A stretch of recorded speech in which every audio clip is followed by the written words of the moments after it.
Two women were trapped above McCoy Falls as night swallowed the canyon. A Navy SEAL followed one wrong trail and vanished beneath the pines. Then an FBI agent's German Shepherd stopped cold, staring into the dark like he heard a prayer no human could hear. What Bishop found below the roots changed everything. If you believe God still sends help to the forgotten, leave amen. By late afternoon, McCoy Canyon looked too beautiful to be dangerous. Sunlight poured over the sandstone walls in long golden sheets, touching the pine tops, the mossy stones, and the thin white ribbons of water that slipped down the cliffs like loose silk. In the North Cascades of Washington, beauty often wore a quiet face. It did not shout. It simply waited, still and shining, until someone trusted it too much. Special Agent Alara Quinn had learned not to trust silence too quickly. At 30, she carried herself with the lean steadiness of someone who had spent years walking into rooms where people stopped speaking the moment she entered. She was tall and slim, with a strong, athletic frame shaped more by discipline than display. Her dark brown hair was tied low at the back of her neck, neat enough for duty, loose enough to suggest she had been in the field since dawn. Her skin was fair from long northern winters, and her gray-green eyes had the sharp, searching look of a woman who rarely accepted the first version of any story. She wore a dark Navy FBI field jacket, black tactical pants, weatherproof boots, and thin gloves already stained with pine dust. People sometimes mistook her quietness for coldness. That was their mistake. Alara felt too much, which was why she had trained herself to show very little. Years earlier, during a mountain search in Idaho, a call for help had reached the wrong desk, then the wrong unit, then no one fast enough. The person had not come home. Since then, every delayed radio signal felt to Alara like a hand closing around her ribs. Beside her stood Bishop, her K9 partner, a 5-year, old working-line German Shepherd with a large muscular build and a sable coat marked by a dark saddle across his back and golden-brown highlights along his neck and flanks. His ears stood alert, his amber eyes calm but ancient-looking, as if he had been born knowing that humans often needed guidance long before they admitted it. Bishop was not an excitable dog. He saved his energy for things that mattered. When he moved with purpose. When he stopped, Alara listened. They had come to Silver Pine, Washington, for what the local reports politely called a pattern of trail safety irregularities. Alara hated phrases like that. Too clean, too smooth. Over the past 8 months, hikers had taken wrong turns on familiar paths, old warning signs had gone missing, trail maps had updated strangely, and rescue requests had been delayed through layers of harmless-looking paperwork. No single incident proved anything. Together, they formed a shadow. That evening, the shadow finally moved. Margaret Ellis, 67, and her younger sister, Linda Carver, 61, had entered McCoy Canyon just after noon. Margaret was a narrow-shouldered woman with soft white curls tucked beneath a faded blue hiking cap, pale skin freckled by age, and the careful smile of someone who had learned to keep sorrow folded neatly where strangers could not see it. Her husband had passed away 2 years earlier, and McCoy Canyon had been a place they once promised to visit together. Linda, shorter and rounder, with sandy gray hair, rosy cheeks, and a practical red windbreaker, had agreed to come because she loved her sister more than she trusted the trail. By sunset, they were trapped on a narrow ledge near the falls. They had followed a sign that should have led back toward the main path. Instead, it had guided them into a steep side route where the rocks grew slick, the brush thickened, and the sound of falling water swallowed every ordinary sense of direction. When the light dropped behind the canyon wall, the world changed quickly. The warm gold disappeared. The shadows rose. The two women did the wisest thing frightened people can do in wild country. They stopped moving and called for help. Silver Pine Search and Rescue reached the trailhead under a violet sky. Ruth Calloway stepped out of the command truck with a clipboard in one hand and a headlamp already strapped over her short silver hair. She was 62, small in stature, lean as an old fence rail, with a deeply lined face, pale blue eyes, and a voice that never wasted force. Ruth had led rescues through snow, floodwater, loose shale, and nights so cold they seemed to have teeth. People in Silverpine said she had become part of the mountains after losing her son in a climbing accident many years before. Ruth never corrected them. She simply kept showing up when the mountains called someone else's child into trouble. 2 subjects on a ledge near the lower falls, Ruth said, pointing to the map spread across the hood of the truck. Cold, scared, but responsive. We go slow. Nobody becomes the 3rd rescue tonight. Connor Vale stood near the rope team, tightening a harness with practiced hands. He was 33, a Navy SEAL on recovery leave, though nothing about him looked idle. He was tall, broad-shouldered, and weathered in the way of men who had spent much of their adult lives outdoors and under pressure. His dark blonde hair was cut short, his jaw shaded with a close-trimmed beard, and his blue-gray eyes moved over the canyon with quiet calculation. His father had once served as a wildland firefighter in these mountains, and Connor had returned to Silverpine after years away, partly to rest, and partly because some places call a man back before he understands why. He was not officially in charge of anything. That suited him. He served as a volunteer rope technician, steady, capable, and polite in the understated way of someone who did not need to prove himself to every room he entered. The search team split at the old cedar marker. Ruth sent one group toward the waterfall approach and another along the ridgeline. Alara and Bishop moved with the first team, tracking the scent trail Margaret and Linda had left behind. Wool, worry, crushed fern, the faint sweetness of orange candy. One of them had carried in a jacket pocket. For nearly half a mile, Bishop worked smoothly. Then, near a cluster of fallen branches, his body changed. A sharp crack snapped through the trees, not loud, not close, but wrong. Bishop froze so suddenly that the leash went still in Alara's hand. His ears pointed toward a darker side trail, and in the pause that followed, even the waterfall seemed to hold its breath. Alara lowered her eyes to the ground. A thin strip of orange trail ribbon hung from a branch, but it had been tied in the wrong direction. Freshly broken twigs marked a narrow path leading away from the main route. Near the roots of a hemlock, there was a smear of red clay that did not match the damp brown soil around it. Connor saw it too. He crouched, touched the clay with 2 fingers, and looked toward the side trail. "This does not belong here." Ruth's voice came over the radio, asking for status. Connor keyed his mic. "Vale here. I have a possible marker displacement near the lower approach. I am checking 30 yards ahead, then returning to the main line." "Keep it tight," Ruth replied. "Copy." He moved into the brush with the careful confidence of a man who understood risk. Alara watched him disappear between the trees. Something in her wanted to tell him to wait. Something older and more disciplined told her not to command another professional without cause. The radio hissed once, then again. Then Connor's signal broke into static and vanished. Ruth tried to reach him twice. No answer. The main rescue could not stop. Margaret and Linda were still calling from the ledge, and the temperature was falling fast. Ruth's face tightened, but she did not panic. Panic had no rank in her command. Alara turned to Bishop. He was no longer facing the women's scent trail. His nose worked the air in short, urgent pulls, his eyes fixed on the side path where Connor had gone. "Bishop," Alara said softly, "show me."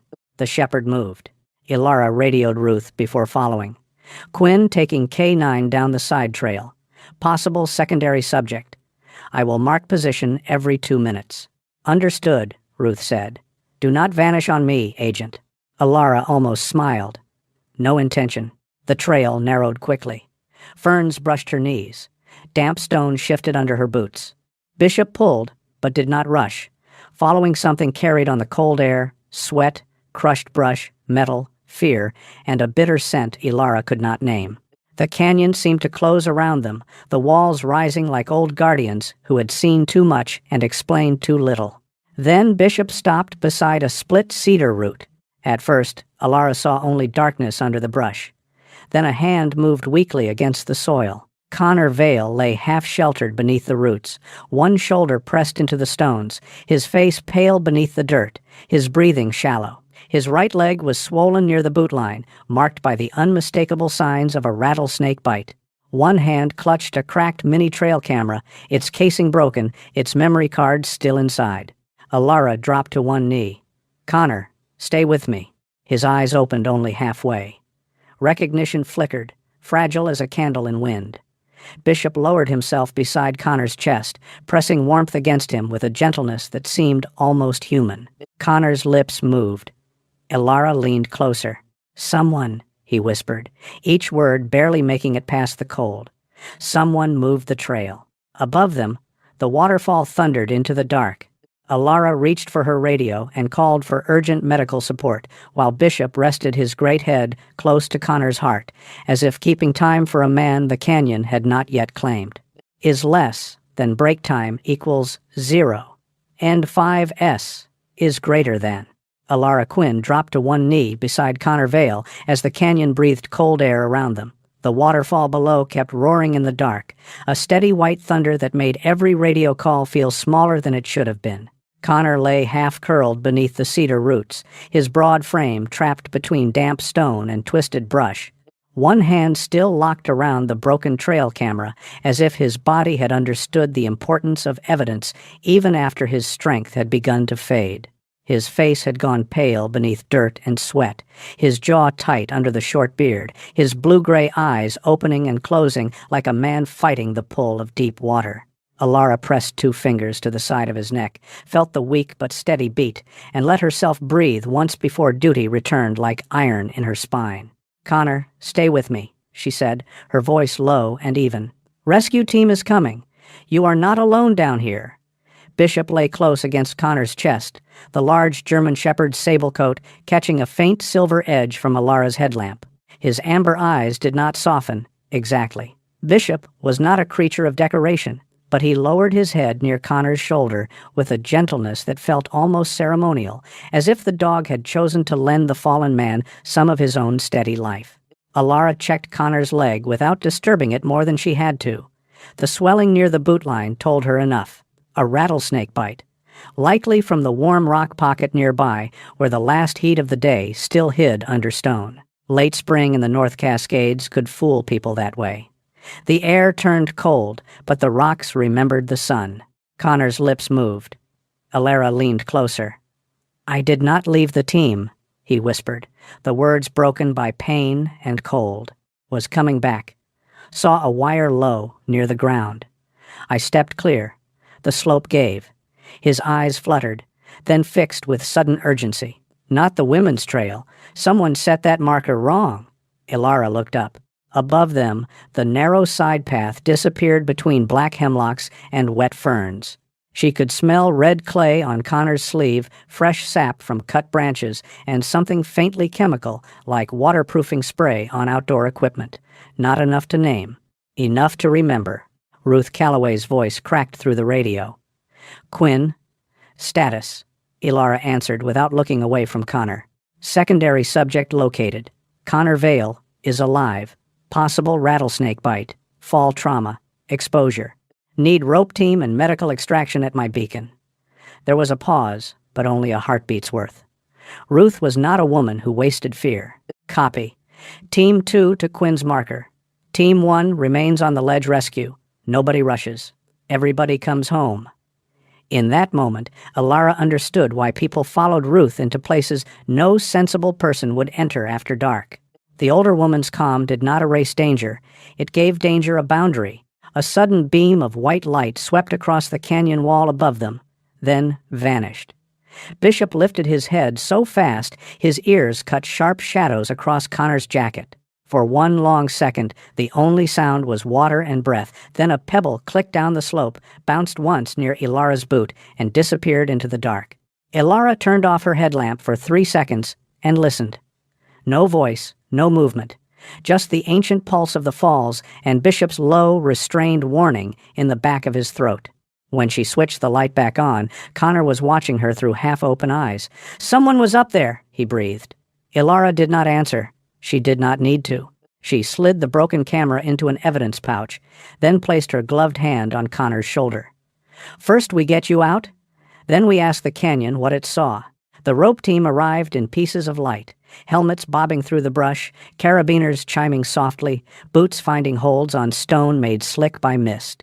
2 paramedic volunteers came with them. One was a young man named Caleb Rusk, broad-faced and red-haired, with the anxious kindness of someone still new enough to feel every rescue personally.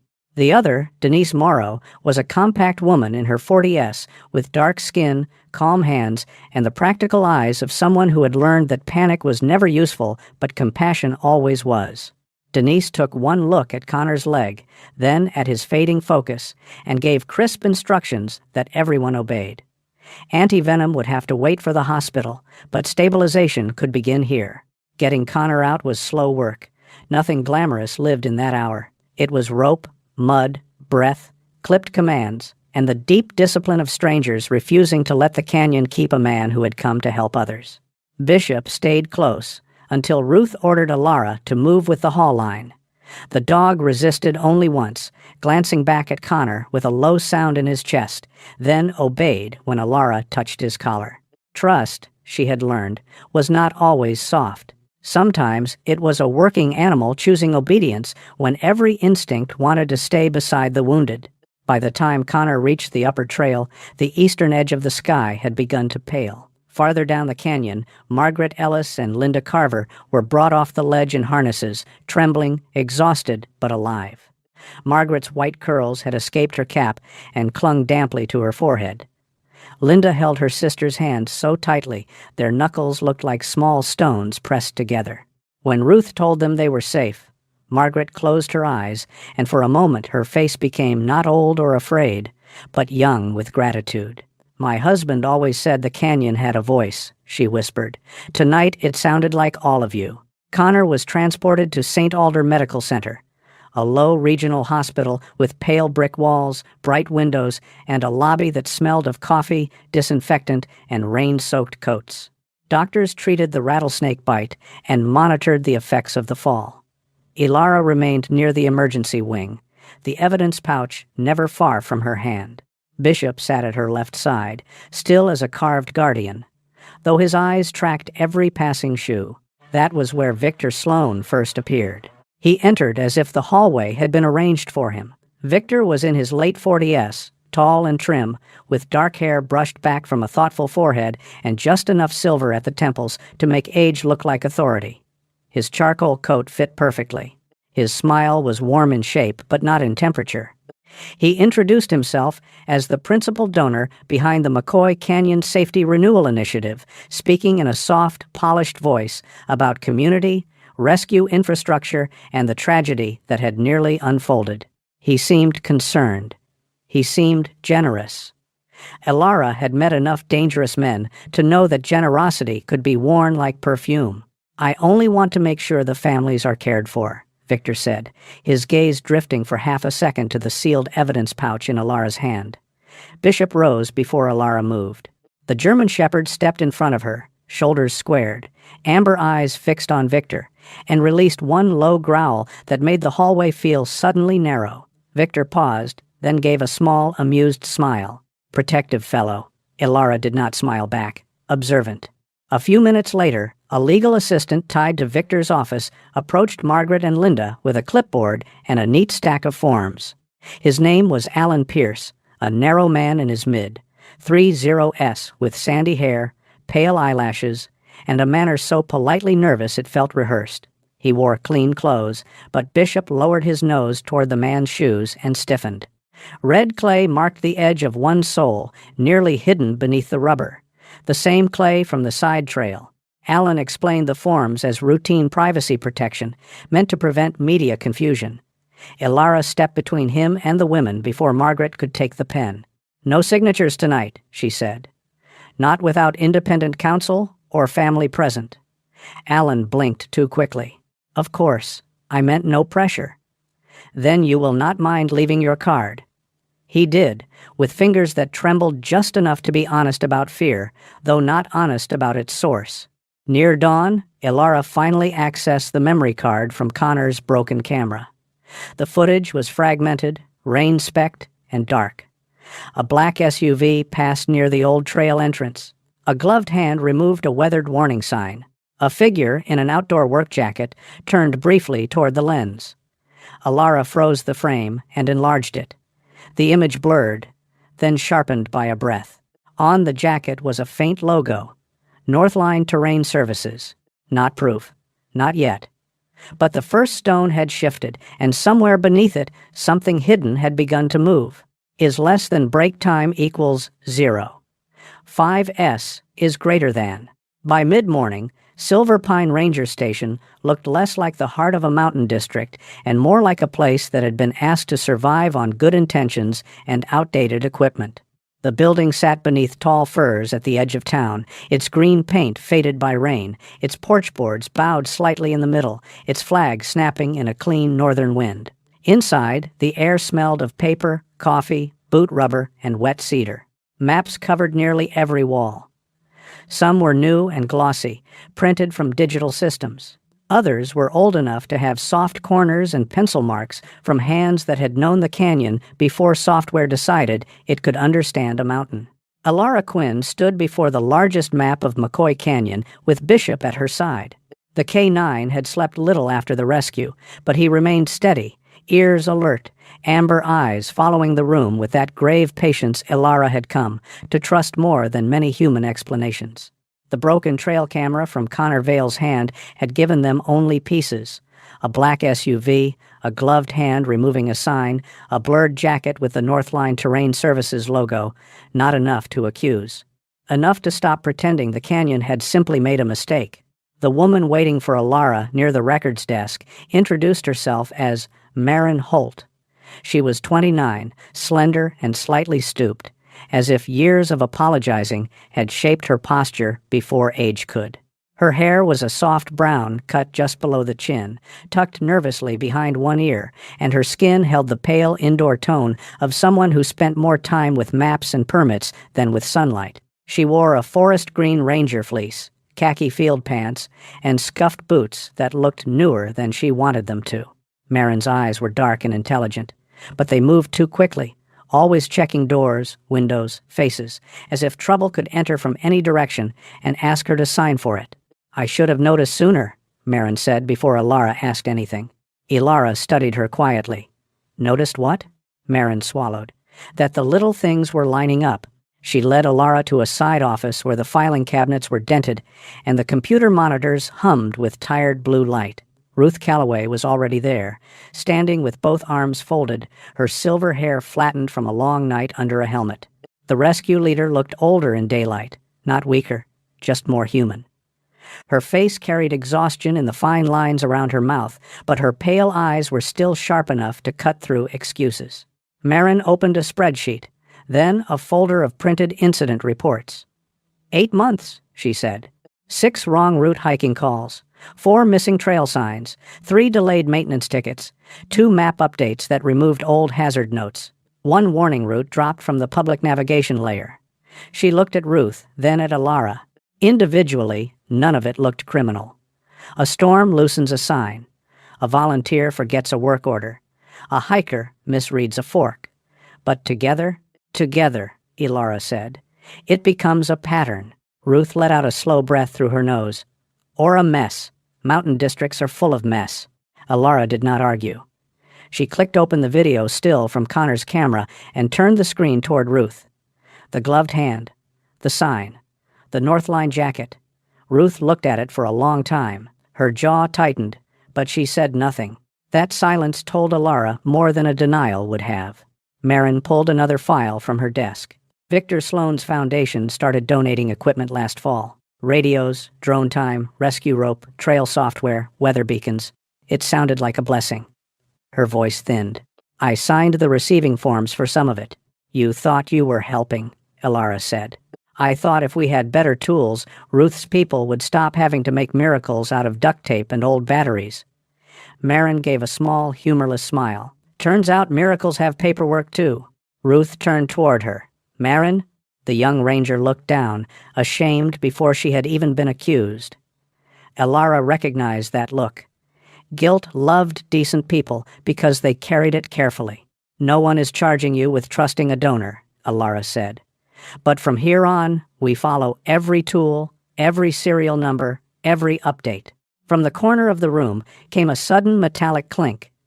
Bishop had risen without a sound and placed one heavy paw against a coil of bright rescue rope hanging from a storage rack. His nose brushed the rope once. Then his ears flattened, and a low warning moved through his chest, soft as distant thunder. The room stopped breathing. Ruth stepped closer. "That rope came in last month." Alara crouched beside Bishop and lifted the edge of the coil without touching her nose to it. There was a faint scent there, almost hidden beneath nylon and storage dust chemical, waxy, clean in the wrong way. Not poison, not fuel. Something like waterproofing or equipment sealant. She remembered Connor's sleeve, the broken trail camera, the red clay under Alan Pierce's shoe at the hospital. A family of smells, not identical, but related. "Bag this," Alara said. "Not as proof yet, as a comparison sample." Ruth's face changed then. Not fear, not quite. Grief, perhaps, at having to suspect a gift. "Sloan gave us that rope," she said, "at a ceremony. Cameras, coffee, little speeches about community safety." Her mouth twisted. "I hate speeches. Always have." Before anyone could answer, Ilara's phone buzzed. The hospital number. She stepped into the hall and answered. Connor's voice came through rough and tired, scraped thin by medication and pain, but alive. "Agent Quinn? I'm here. They said you found the camera." "We did." "I remembered something." He paused, breathing unevenly. "Before I slipped, I caught radio traffic. Not SAR frequency. Higher band, maybe private. A voice said, 'Let them find the women, not the old route.' Another breath. I thought I heard it wrong." Alara looked through the office window at the wall map of McCoy Canyon, the old route. "Did you see where it led?" "Only part of it. Ferns. A burned cedar. Water on the left, not the right." His voice weakened. "My father used to talk about a cut trail. Old fern something." Behind Alara, Maureen turned pale. "Old fern cut," she whispered when Alara repeated the phrase. "That cannot be right." Ruth looked at her. "Why?" Marin moved fast then, fear and purpose finally joining hands. She pulled up the current public map. No old fern cut. Then she opened an archived paper scan from 11 years earlier. There it was, a narrow dashed line running along the upper shoulder of the canyon, crossing behind the falls and connecting to an emergency access point. Ruth leaned over the desk, her old eyes sharpening. "That route would have put us above Margaret and Linda in half the time," Ruth said. "It was removed from the new system 3 months ago," Marin said. "Marked unstable." "Was it?" "I do not know." Marin's voice trembled. "I never inspected it. The status came through a contracted update." "Northline?" Ilara asked. Marin closed her eyes briefly. "Yes." They might have stopped there, with enough unease to carry into the next day, if a small bell had not jingled at the front door. A boy stepped into the ranger station carrying a cardboard tube almost as tall as his leg. He was about 12, thin as a sapling, with copper-brown hair sticking up in honest disobedience, freckles across his nose, and round glasses that slid down whenever he looked at the floor. Marin softened at the sight of him. "Eli Brooks," she said. "You are supposed to be in school." "It is a teacher workday," the boy replied, with the careful dignity of a child used to correcting adults. "Mom said I could bring the map if it helps." Eli's mother owned Brooks Outfitters, the small climbing and hiking shop on Main Street. Eli, it turned out, had grown up listening to his grandfather tell stories about McCoy Canyon before the new trail system. He unrolled a hand-drawn map across the table. It was made in colored pencil, full of childish detail and surprising accuracy. The lower falls, the split cedar, the old rescue anchor, the burned stump, and a green line labeled in careful block letters, "Old Fern Cut." Bishop walked to the table, sniffed once, then placed one paw gently on the green line. No one laughed. Not even Eli. Marin stared at the dog's paw, then at the old scan on her screen. Something inside her seemed to settle, not into comfort, but into courage. She returned to the archive folders and searched harder, this time not by the trail name, but by emergency access numbers. 10 minutes later, she found it. A maintenance report filed 2 years earlier, misplaced in a winter road closure folder. Old Fern Cut had been inspected, reinforced in 2 spots, and listed as usable for emergency rescue access under dry conditions. Then Marin found the replacement report. It was newer, cleaner, shorter. It declared Old Fern Cut unsafe, recommended removal from active rescue maps, and carried the contractor's stamp of Northline Terrain Services. Alara looked from the two reports to Eli's map, then to the canyon wall chart where Victor Sloan's proposed private access road cut through public land like a silver knife. The answer rose quietly, terribly, and whole. If Old Fern Cut still existed, Victor did not need a new private road into McCoy Canyon. And if the public knew that, his beautiful safety initiative would begin to look less like a rescue plan and more like a door he was trying to build for himself. Is less than break time equals 0, and 5S is greater than... Morning returned to McCoy Canyon as if nothing terrible had happened there. Light spilled over the high sandstone walls in pale gold, soft at first, then warmer as it touched the pines, the wet ferns, and the silver skin of the falls far below. Mist lifted from the canyon floor in thin white veils. Somewhere above the ridge, a thrush sang one clear note, then another, as though the forest were reminding every frightened human that it had been alive long before their maps, their meetings, and their clever little lies. Alara Quinn stood at the trailhead with Bishop beside her and tried to look at the canyon without anger. It was not easy. In the night, this place had held two terrified women on a ledge and nearly kept Connor Vale beneath its roots and stone. Yet under the morning sun, McCoy Canyon looked less like an enemy and more like an old church with its doors left open. The danger had never been the forest itself. The danger was what people had done to it, then blamed on the trees. Ruth Calloway arrived with 3 trusted members of Silver Pine Search and Rescue, all chosen because Ruth believed they knew the difference between gossip and duty. Marin Holt came last, clutching a waterproof folder to her chest as if the papers inside might fly away and accuse her from the sky. The young ranger's face looked pale in daylight, her brown hair tucked behind both ears, her eyes restless but determined. She had barely slept.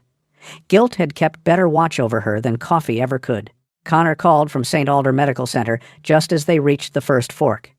His voice came through weak but steadier than before. Threaded with the dry humor of a man trying to prove pain, had not been given command. "If you reach the cedar with the split trunk, you went too far right," he said. "Look for a burned oak. Lightning scar runs down one side. After that there is a rock shaped like an animal's head. My father called it the Old Wolf Stone." Ruth snorted softly. "Your father named half this canyon after animals." "He was a firefighter," Connor replied. Naming rocks was cheaper than therapy. Even Alara felt the corner of her mouth move. Then Bishop lifted his head, nose testing the breeze, and the small warmth of humor passed. The dog stepped off the current public trail and moved toward a slope layered with pine needles and fern. Alara let the leash out slowly. Bishop was not rushing. That was what made her trust him. Panic pulled. Bishop guided. The slope led to a narrow shoulder of land, almost hidden behind fallen branches. At first glance, it looked like storm debris. But Ruth crouched and pushed aside one limb, then another. The cut ends were too clean. Not fresh from this morning, but not old enough to belong to winter either. Marin swallowed hard and took photographs while Alara marked the GPS point. "There," Ruth said. Under a shelf of stone, half covered by leaves, lay an old warning sign.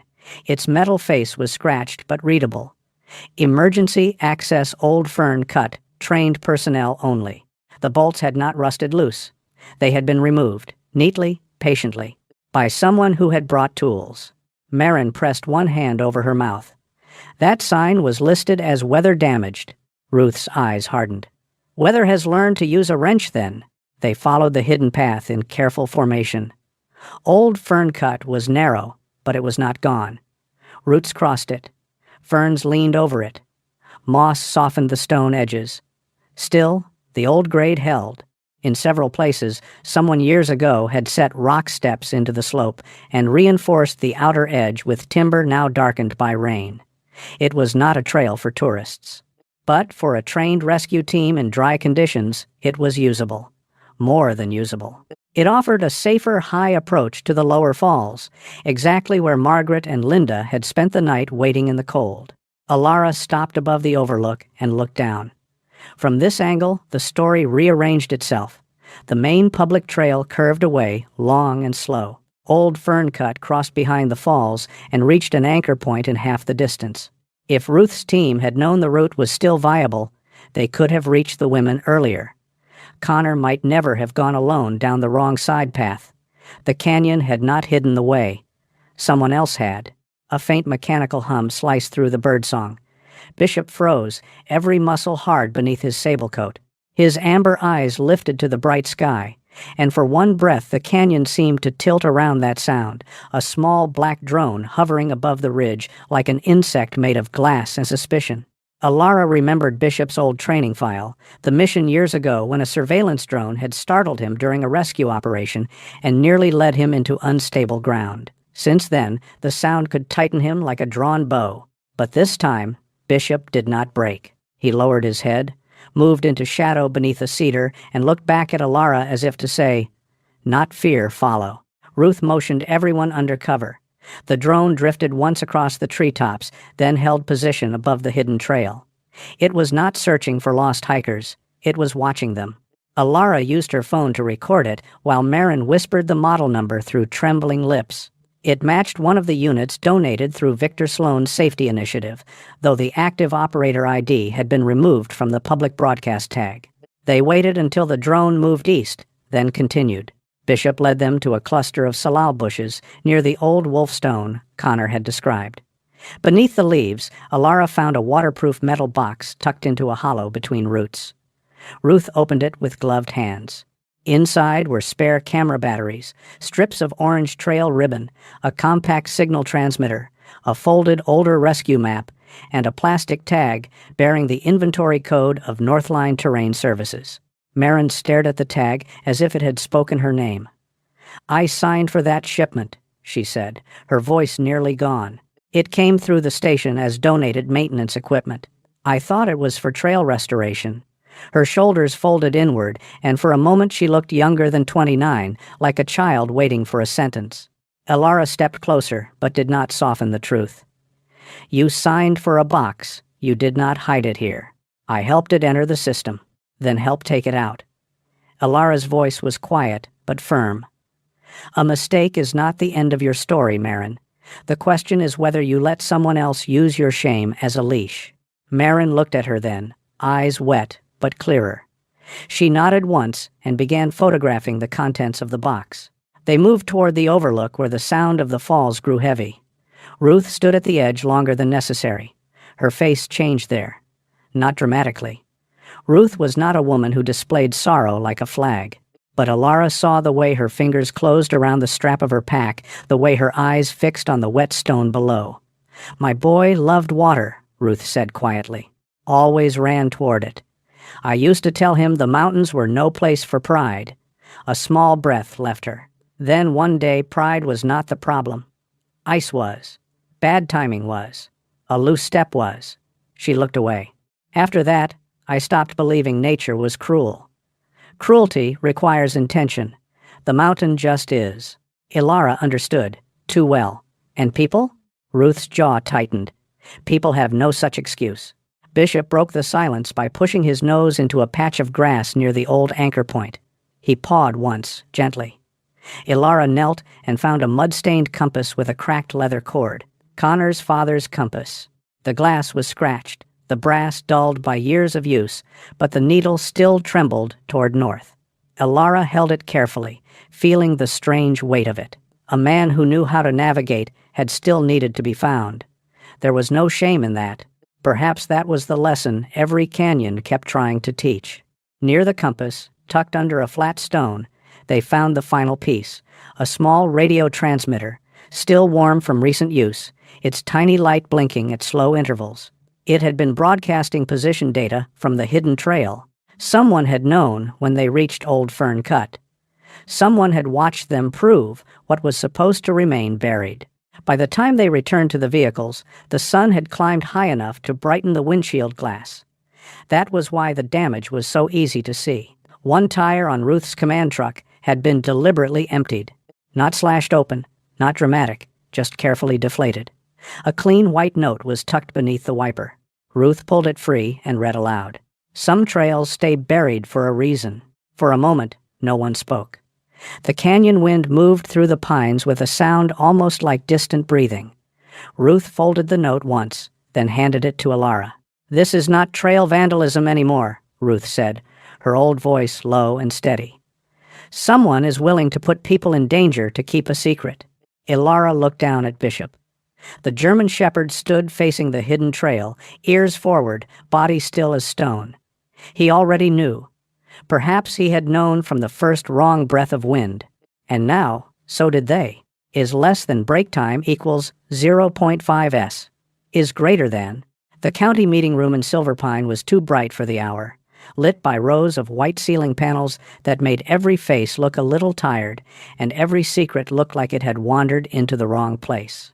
Outside, late afternoon softened over the North Cascades. McCoy Canyon lay several miles beyond town, hidden behind ridges of pine and stone, but Alara Quinn could feel it in the room as surely as if the waterfall had been pouring down the center aisle. The canyon had become more than a place on a map. It had become a question no one could ignore. Folding chairs filled quickly.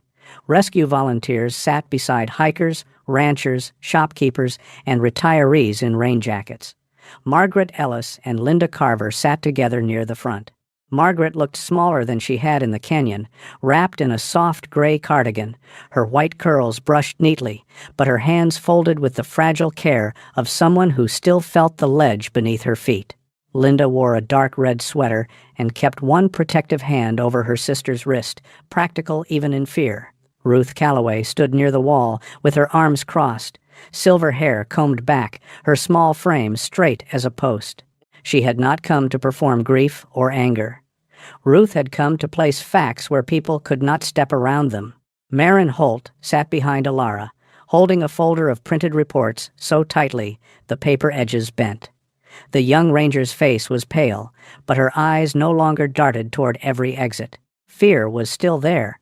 It had simply been given a job. Eli Brooks sat beside his mother, clutching the cardboard tube that held his hand-drawn map. He wore a green plaid shirt buttoned wrong at the collar and round glasses that slid down his nose every few minutes. At 12, he was trying very hard to look like someone who belonged in a room full of adults, and almost succeeding. Bishop sat at Elara's left knee. The 5-year, old German shepherd was still as a carved animal from some old northern legend, sable coat clean, ears forward, amber eyes watching the aisle. People gave him space without needing to be told. Bishop had that effect. He did not demand respect. He simply seemed to have been born carrying it. Victor Sloan arrived 3 minutes before the meeting began. He wore a light charcoal suit beneath a dark overcoat, his dark hair brushed back with silver at the temples, his expression composed and gently concerned. He moved through the room slowly, pausing to greet people by name, touching shoulders, lowering his voice as if every sentence were meant to comfort. He was handsome in the polished way of expensive watches and clean windows. His pale eyes never stayed anywhere long enough to be called rude. They assessed, measured, and moved on. Beside him walked a Northline Terrain Services representative Alara had not seen before. The man was in his early 40s, thick-necked and broad through the chest, with close-cut black hair, a square jaw, and a trimmed mustache that made his mouth look sterner than his words. His name badge read Graham Pike. He carried a hard leather case in one hand. Unlike Victor, Graham did not seem elegant. He seemed useful, the sort of man hired to make uncomfortable things appear routine. Victor took the podium when called and smiled at the council, then at the room. "McCoy Canyon is beloved," he began, his voice warm and balanced. "No one here wants to take that away. We want to preserve it, protect it, and ensure that what happened to Mrs. Ellis and Mrs. Carver never happens again." His language moved like soft water. Conservation, safety, sustainable access, emergency modernization, community partnership. He spoke of the rescue as proof that the current system was stretched too thin, that volunteers deserved better tools, that families deserved safer trails. He did not sound like a man taking something. He sounded like a man offering a bridge over fear. Elara watched the room lean toward him. That was his gift. He did not push people. He invited them to step where he had already laid the floor. Then, Ruth Calloway walked to the microphone. She did not adjust it. She simply leaned close enough to be heard. "Last night," she said, "my team located 2 women on a ledge near the lower falls. We used certified rope systems, proper anchors, and trained personnel. They came home because volunteers did the work, not because a private initiative saved them." The room grew quieter. Ruth's voice did not rise. It did not need to. "We are underfunded." That is true, but underfunding is not the same as incompetence, and nobody should be allowed to confuse the two for profit. A chair leg scraped sharply against the floor, loud as a struck match in the bright room. Margaret flinched, and Bishop's head turned at once, not toward the sound, but toward the side aisle where Graham Pike had tightened his grip on the leather case. For one suspended second, no one moved, and the room seemed to hear its own heartbeat. Margaret stood next. Linda rose with her, but did not speak. Margaret's voice trembled at first, then steadied with the strange courage of a woman who had spent a cold night learning which things mattered. "My sister and I did not cross a barrier. We did not ignore a closed trail. We followed a sign." She looked at Victor, not angrily, but with sorrow. "If that sign was wrong, then our mistake was trusting what someone left for us." Marin followed with the reports. Her hands shook only when she began. Then the data seemed to carry her. She showed 8 months of incidents, delayed maintenance requests, missing signs, altered digital maps, removed hazard notes, and the disappearance of Old Fern Cut from the active rescue system. She did not accuse Victor directly. She did something more dangerous. She made the pattern visible. Eli Brooks unrolled his map with help from his mother. A few people smiled kindly at first, the way adults smile when children bring paper into serious rooms. The smiles faded when Elara placed the archived ranger scan beside it. The boy's colored pencil line matched the old emergency route almost exactly. Eli pushed his glasses up and said, "My grandpa said Old Fern Cut was not for tourists. It was for bringing people home." On the screen, Connor Vale appeared from his hospital bed. His face was pale, his beard rougher than before, his shoulder propped against white pillows. He looked tired enough to sleep through a thunderstorm, but his eyes were clear. "I was returning to the main route when I found a low wire across the slope," he said. "I avoided it, lost footing, and fell into the side cut. Before that, I intercepted a private radio transmission. Let them find the women. Not the old route." He paused, breathing carefully. "I also recovered the trail camera, now in evidence." Elara stepped forward last. She did not turn the room into a trial. She knew better. A meeting could expose a pattern, but it could not replace due process. She laid out the chain. Northline equipment in a hidden box near Old Fern Cut. The altered trail reports. The drone tracking the survey team. The red clay on Alan Pierce's shoes. The threatening note. And the safety initiative that would benefit from public fear. Victor's smile remained, but something behind it cooled. Then Bishop rose. The movement was silent, but everyone near Elara felt it. The German shepherd walked 2 steps toward Graham Pike and stopped. His nose lowered toward the leather case. A low growl moved through him, not wild, not theatrical, but certain. Graham's face tightened. "Is this necessary?" he asked. Elara looked at the county sheriff standing near the door. Sheriff Daniel Rowe was a tall man in his 50s, with weathered brown skin, silver-black hair cropped short, and tired eyes that suggested he had spent too many years choosing caution over comfort. He had stayed quiet until now, but not absent. Elara said, "Sheriff, based on the unauthorized equipment found this morning, the witness intimidation note, and the connection to Northline materials, that case should be preserved as potential evidence." Sheriff Rowe stepped forward. "Mr. Pike, set the case on the table." Graham looked at Victor. It was quick. Too quick for most people, but not for Elara. Victor did not nod. He did not speak. He simply stopped smiling with his eyes. The case was opened by the sheriff, not Elara. Inside were folders, a tablet, and a printed communications plan. One page was marked for internal use. It referred to the next significant rescue failure, as an opportunity to advance emergency privatized access before opposition groups could regroup. It recommended emphasizing fear, delays, volunteer limitations, and public memory while still emotionally active. No one shouted. That was the strange part. The room became so quiet that the hum of the ceiling lights sounded enormous. Victor finally stood. Preliminary communications language is not evidence of wrongdoing. No, Ilara said. Not by itself. Ruth looked at him. But it is enough to stop pretending this vote is clean. The council chair, a weary woman named Helen Marsh with white blonde hair and a careful, civic face, called for an emergency suspension of the vote pending independent review. Hands rose slowly, then firmly. The McCoy Canyon Safety Renewal Initiative was tabled. Northline's current contracts were frozen. An outside investigation was requested. Victor gathered his coat with controlled grace. Only once did the mask slip. His smile stayed, but his eyes lost their calm, turning sharp and bare for less than a second before he lowered them. Ilara saw it. Bishop saw it too.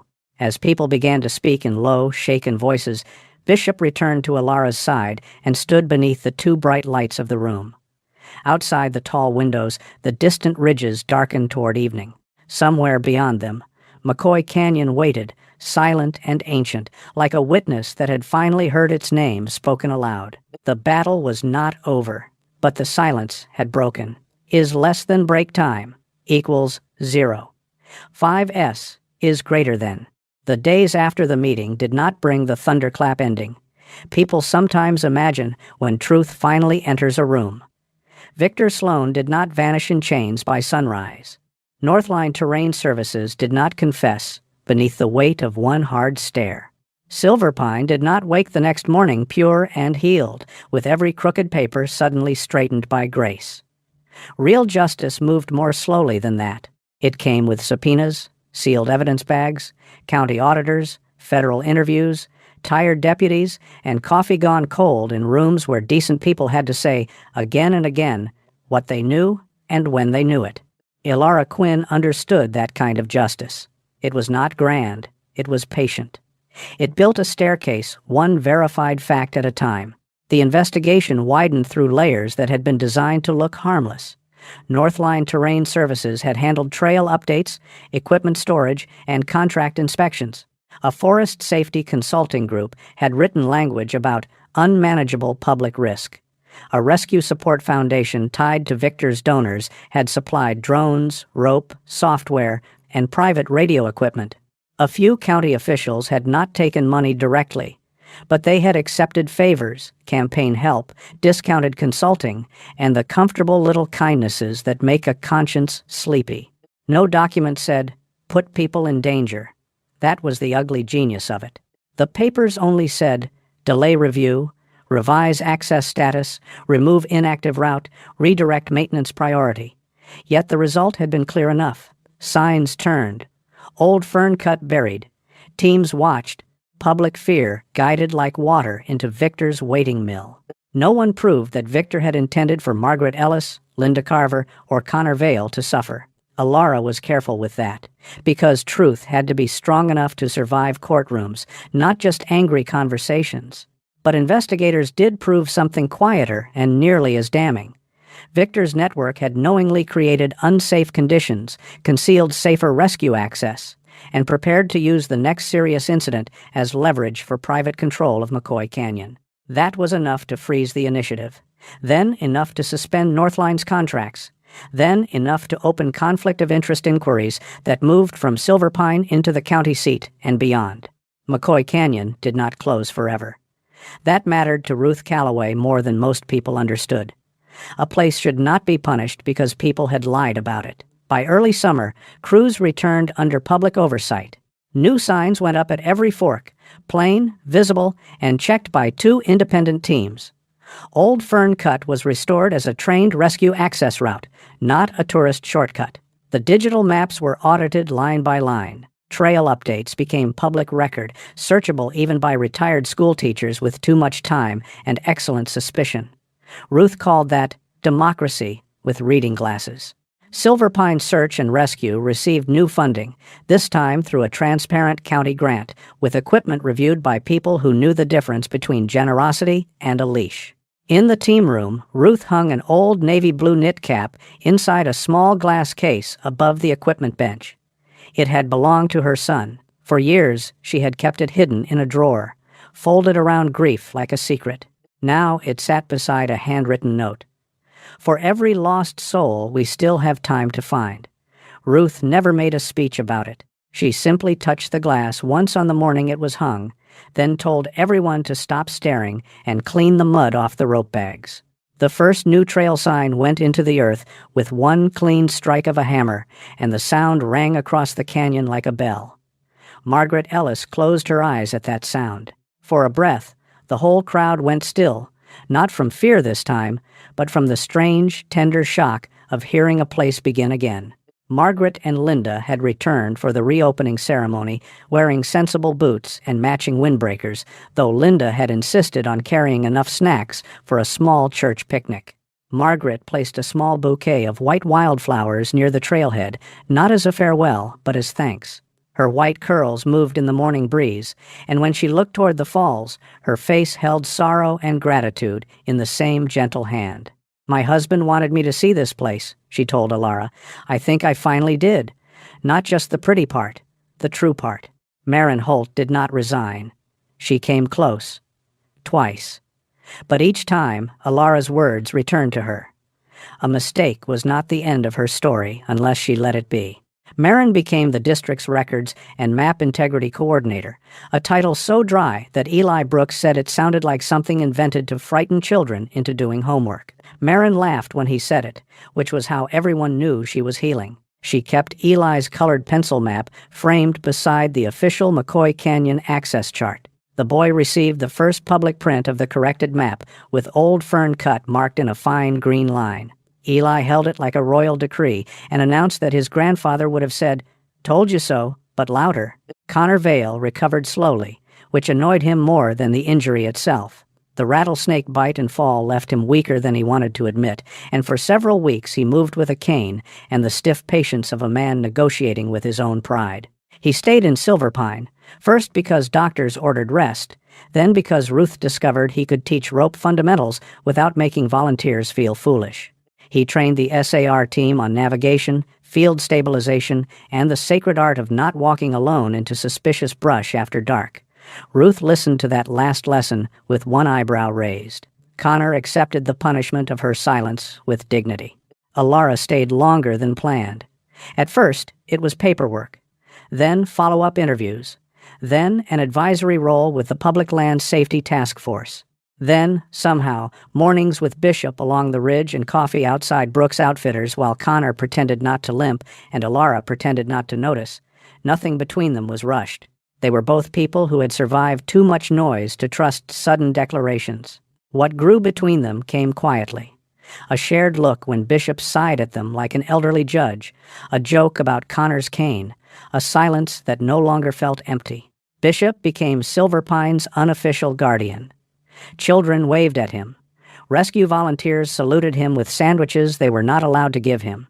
A short trail near the restored access point gained a wooden sign, "Bishop's Trail for those who listen before it is too late." Bishop inspected the sign once, sneezed, and walked away, unimpressed by fame. Alara took that as approval. Months later, under a bright blue morning, Alara, Connor, and Bishop walked the repaired path above McCoy Falls. Connor still carried a cane, though he used it more for argument than necessity. "Your dog is watching my foot placement again," he said. Alara looked down at Bishop, who had paused to stare at Connor's boots with deep professional disappointment. "He has high standards. He has impossible standards. He found you under a cedar root. He earned them."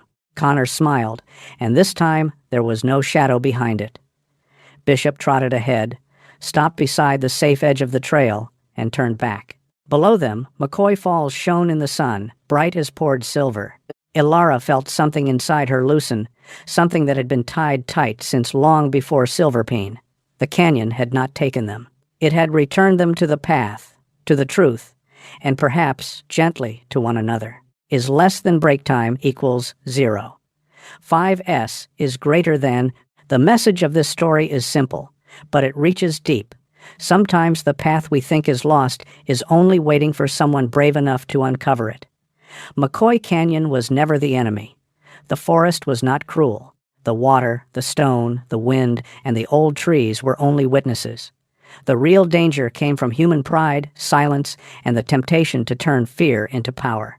But where there was fear, there was also courage. Where there was darkness, there was still a way home. Ilara, Connor, Ruth, Marin, Margaret, Linda, Eli, and Bishop each carried something heavy.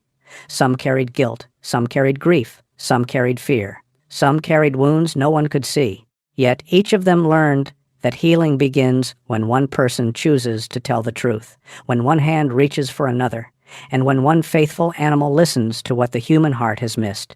Bishop reminds us that animals are not just companions. They are gifts of loyalty, instinct, and quiet grace. A dog may not speak in our language, but sometimes God lets love speak through a wagging tail, a watchful eye, or a brave heart that refuses to leave someone behind. To care for animals is not a small act. It is a sign that our hearts have not grown cold. When we protect the gentle creatures around us, we also protect the best part of ourselves. In everyday life, we may not face a hidden trail or a dangerous canyon, but we all meet moments when someone needs help. It may be a neighbor who feels forgotten, an elderly person walking alone, a frightened animal on the roadside, or a friend who says they are fine when their eyes say otherwise. The lesson is this: do not walk past suffering just because it is quiet. Do not ignore the small signs. Sometimes a miracle begins with noticing, and perhaps that is where God's hand can be seen most clearly. Not always in thunder or lightning, but in timing. In a dog turning toward the right trail.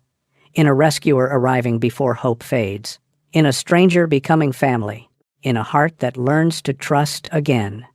What some call coincidence may be a whisper of grace, reminding us that heaven has not forgotten the lost.